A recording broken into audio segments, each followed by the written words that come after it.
अभी पिछले अध्याय में हमने जो है रस का अध्ययन किया। अब आज हम अलंकार का अध्ययन करेंगे और ये जो अलंकार हैं ये आपके हाई स्कूल के सिलेबस में है। अब बोर्ड परीक्षा में इन तीनों अलंकारों में से कोई एक अलंकार उदाहरण से पूछा जाता है या कोई एक उदाहरण दे दिया जाएगा, उस पर जो है आपको अलंकार बताना होता है। तो सबसे पहले हम ये जानेंगे कि अलंकार क्या होता है। तो इसमें है कि काव्य के शोभादायक जो तत्व हैं, यानी कि काव्य की या कविता की सुंदरता बढ़ाने वाले जो तत्व हैं वो अलंकार हैं। यानी कि जिस प्रकार से स्त्रियों की सुंदरता गहनों से बढ़ जाती है, यानी कि किसी स्त्री को कोई स्त्री कितनी भी सुंदर हो, लेकिन किसी स्त्री को अगर गहनी पहना दिया जाए तो उसकी सुंदरता पहले की अपेक्षा जरूर अधिक हो जाएगी। इसी तरह से कविता में जब अलंकार का समावेश कर दिया जाता है या कविता में जब अलंकार युक्त शब्दों का प्रयोग किया जाता है तो कविता की सुंदरता किसी सामान्य कविता से अधिक हो जाती है। तो हम देखेंगे कि यहाँ पे इसमें जो है आप जानते हैं कि दो अलंकार मुख्य रूप से हैं, शब्दालंकार और अर्थालंकार। तो यहाँ पे हम अर्थालंकार के अंतर्गत उपमा अलंकार, रूपक अलंकार और उत्प्रेक्षालंकार, इन तीन अलंकारों का अध्ययन करेंगे। उदाहरण से इसको समझेंगे और चिंतन मनन करेंगे, उस पर उसको याद करेंगे। तो सबसे पहले आता है उपमा अलंकार।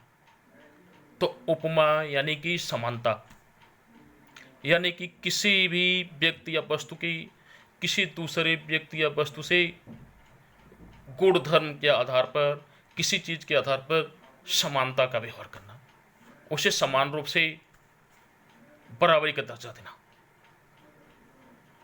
जैसे हमने अगर किसी को कह दिया, जैसे मान ली हमने कहा कि मोहन शेर की तरह से है, यहाँ पर हमने मोहन की तुलना शेर से किया, यानी कि मोहन क्या है, शेर की तरह से। मोहन शेर नहीं है बल्कि मोहन शेर की तरह से है। तो यहाँ पे हमने मोहन की तुलना शेर से किया, अतः यहाँ पे उपमा अलंकार है। अब उपमा अलंकार की परिभाषा हम देखेंगे। जहाँ पर समान गुण धर्म के आधार पर उपमेय की तुलना उपमान से की जाती है, वहाँ पर उपमा अलंकार होता है। उपमा अलंकार का उदाहरण है हरिपद कोमल कमल से, यानी कि हरिपद कोमल कमल से। यहाँ पे हरि यानी किसी बुसलू के चरणों की कोमलता की तुलना कमल से की गई है, लेकिन इसमें है हरिपद कोमल कमल से, यानी कि यहाँ पे लास्ट में से शब्द लग गया है, इस नाते यहाँ पे जो है उपमा अलंकार होगा। अब हम दूसरा अलंकार देखते हैं, रूपक अलंकार। रूपक हमने बताया कि उपमा में तुलना की जाती है। जैसे अभी हमने कहा कि मोहन शेर की तरह से है, यानी कि मोहन शेर नहीं है, मोहन शेर की तरह से है। या तो मोहन में शेर की तरह से चपलता होगी, शेर की तरह से बहादुरी होगी, या कुछ भी होगा, लेकिन वह शेर नहीं है, शेर की तरह से है। तो यहाँ पे तो तुलना की गई, लेकिन रूपक अलंकार में ठीक इससे अलग होता है। यानी कि अगर हमने कह दिया कि मोहन शेर है तो यहाँ पे रूपक अलंकार हो गया, यानी कि यहाँ पे मोहन और शेर में कोई भेद नहीं हो गया, बल्कि दोनों एक दूसरे को सपोर्ट कर रहे हैं। तो उपमा और रूपक में यही भेद है। अब इसके परिभाषा को हम देखेंगे। जब अधिक समानता के कारण उपमेय ही उपमान बन जाता है तब वहाँ पे रूपक अलंकार होता है।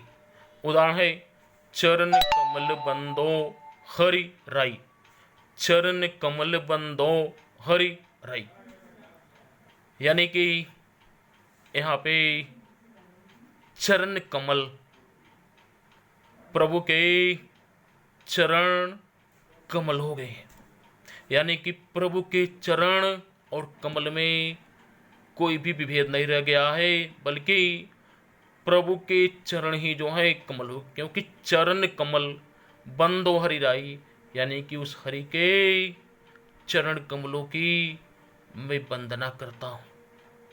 अगर इसके जगह पर यह कहा जाता कि हरि के कमल के समान चरणों की वंदना करता हूँ, तो ठीक है, यहाँ पे जो है उपमा अलंकार हो जाता है। लेकिन यहाँ पे है हरि के चरण कमलों की वंदना करता हूँ, यानी कि हरि के जो है श्री विष्णु के चरण और कमल में कोई भी भेद नहीं है। यहाँ पे चरण ही जो है कमल है, तो यहाँ पे जो है रूपक अलंकार है। अब आगे हम देखेंगे उत्प्रेक्षा अलंकार। उत्प्रेक्षा यानी कि कल्पना। जब किसी वस्तु में, किसी एक वस्तु में दूसरी वस्तु की, किसी एक वस्तु में दूसरी वस्तु की कल्पना करना या संभावना करना, तो यह जो है उत्प्रेक्षा अलंकार के लक्षण है। यानी कि संभावना एक कल्पना, किसी भी वस्तु में दूसरी वस्तु की संभावना या कल्पना करना।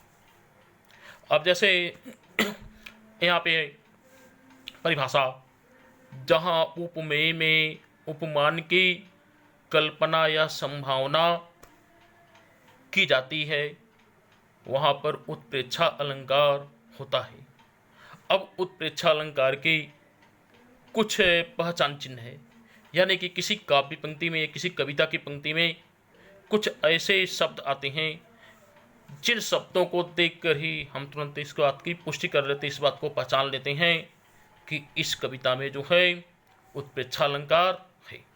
और वो क्या है, वो शब्द क्या है? जनु, जानो, मनु, मानो, मनहु।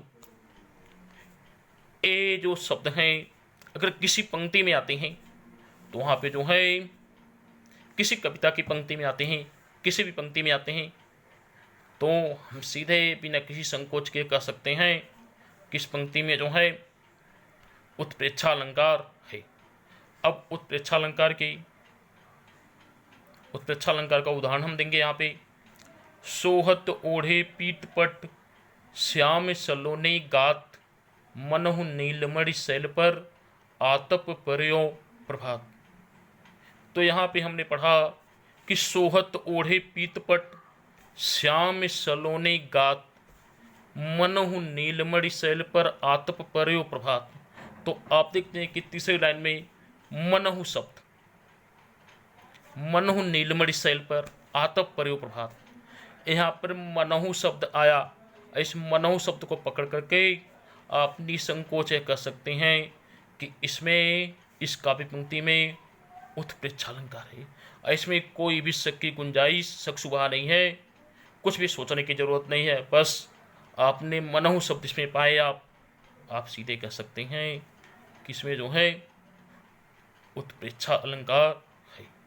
तो इस तरह से सरल शब्दों में आपके कोर्स के उपमा, रूपक और उत्प्रेक्षा अलंकार को समझाया गया, उदाहरण भी समझा दिए गए।